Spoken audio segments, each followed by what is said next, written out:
Good morning, this is Gabriel Jackson, and welcome to BJC Halacha Day number 1573. Halacha Day keeps the Yetzer Hara away, and we'd like to thank Mark and Vicky Ifran for sponsoring today's Halacha in loving memory of Ruth Shira Bas Menachem Mendel V'Yafa, her Neshama Shem Aliyah, and we should only know Simchas. Okay, we're continuing with the chapter, The Four Domains of Shabbos.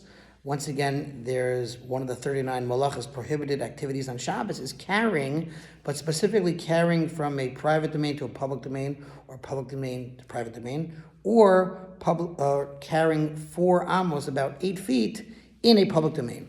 So those are really part of the prohibitions of Shabbos. So that's why we're defining the different domains. We're going to break up today's halacha into 2 parts. It's very long. What constitutes a public domain? We talked about a private domain. We talked about a makom patur, an exempt place. But now we're going to talk about a public domain. Streets and markets that are 16 amos, let's say about 32 feet by 16 amos by 32 feet.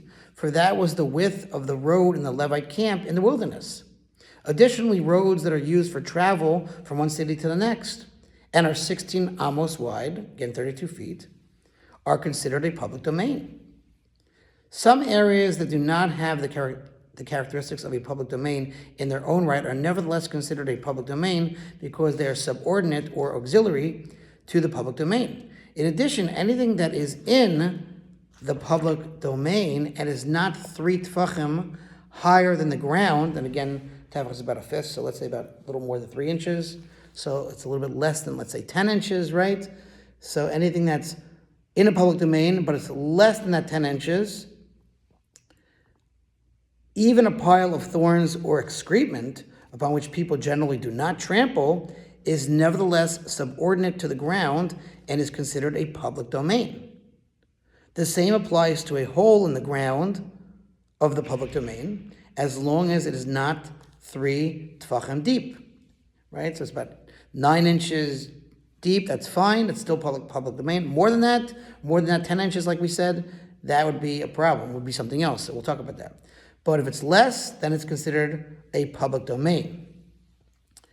The law regarding the crevices in the walls that open to the public domain and do not extend through the wall to the private domain is as follows.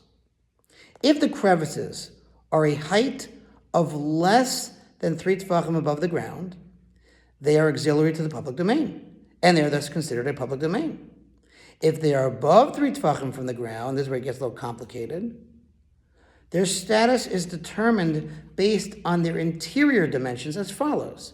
If the surface area of the floor of the crevice is at least 4 tefachim, again, tefach is about 3 inches, a fist, right? So 4 of those.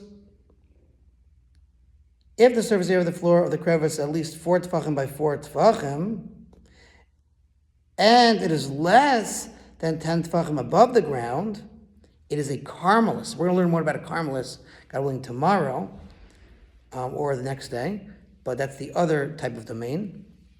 And if a crevice of this size is higher than 10 tefachim above the ground, it is a private domain. Okay, we'll stop here. It's getting longer, and we'll pick it up, God willing, tomorrow. Thanks for listening to the sponsor of Yetzer Hara 36-100 for the gold. We'll see you tomorrow.